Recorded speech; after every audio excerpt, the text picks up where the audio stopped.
कुछ है नहीं। उसी को लगता है जो लगातार मल्हनी से चुनाव लड़ रहे हैं और पद न पा रहे हैं, उनको ये लगता है कि हम इसको रारी करवाएंगे, लेकिन अभी ऐसा कुछ परसीमन होने वाला नहीं।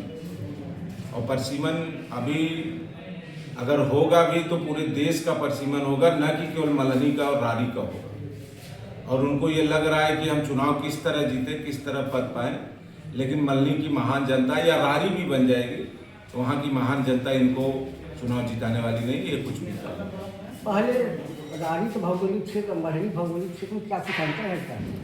नहीं, कुछ ऐसा अंतर नहीं है। जो लोगों के मन में, उनके मन में जो एक भयानक स्थिति बनी हुई है कि करंजा कला के कुछ गांव जुटने से कि ये यादव बाउल सीट हो गई, समाजवादी सीट हो गई, ऐसा कुछ नहीं। तब भी समाजवादी वो सीट थी।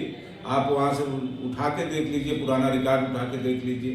वहाँ से स्वर्गीय अर्जुन सिंह जी वहाँ से विधायक हुए, स्वर्गीय राज बहादुर जी वहाँ से विधायक हुए, और हमारे सपा बसपा का जब गठबंधन हुआ था लालजी जोगी भी वहाँ से विधायक हुए। ऐसा कुछ भौगोलिक स्थिति नहीं, थोड़ा बहुत इधर उधर हुआ, एक दो गांव बड़े घटे हैं, ऐसी कोई बात नहीं है। ऐसी बात सामने क्यों आ रही है? क्या जातिगत आंकड़ा जो है यह चुनाव जीतने में काफ़ी मदद करता है?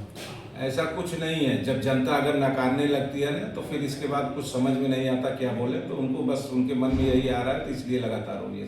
2002 जीते, 2007 जीते, 2009 में के चुनाव में जब पिताजी जीते। अब 2009 जीते तो उस समय जो समीकरण हुआ, 2002 का चुनाव उठा के देख लीजिए तो श्री राम यादव जी चुनाव और कुमार यादव जी दोनों लोग आपस में लड़ गए, इसके नाते वो चुनाव जीत गए। 2007 का फिर जब चुनाव हुआ तो उस समय पार्टी से आदरणीय लाल बहादुर जी लड़े और बसपा से लालजी पियारो जी लड़ गए। तो दो वोट अगर आप देखेंगे तो दोनों वोट डिवाइड होने के नाते कितनी वोट से जीते थे? 3500 वोट से जीते थे, 3500 4000 वोट से जीते थे। उस समय जो 35,000 40,000 35,000 वोट पा जाता था तो चुनाव जीत जाता था। धीरे धीरे राजनीति का माहौल चेंज हुआ, लोगों को उत्सुकता बढ़ी, वोट देने का वो बढ़ा, तो अब वोट ज़्यादा पड़ने लगी। तो इसलिए उस समय वो यादव कैंडिडेट होने के नाते चुनाव जीत गए थे, नहीं तो शायद वो चुनाव नहीं जीते। इस तरह की रूमर क्या उड़ाए जा रहे हैं? इसको ये तो क्यों भयानक स्थिति पैदा की जा रही है कि जो मैं वही आपसे बताया ना कि जो पद नहीं पाता तो उसको जरूर कुछ बातें ऐसे निकलती रहती तो बोलते रहते।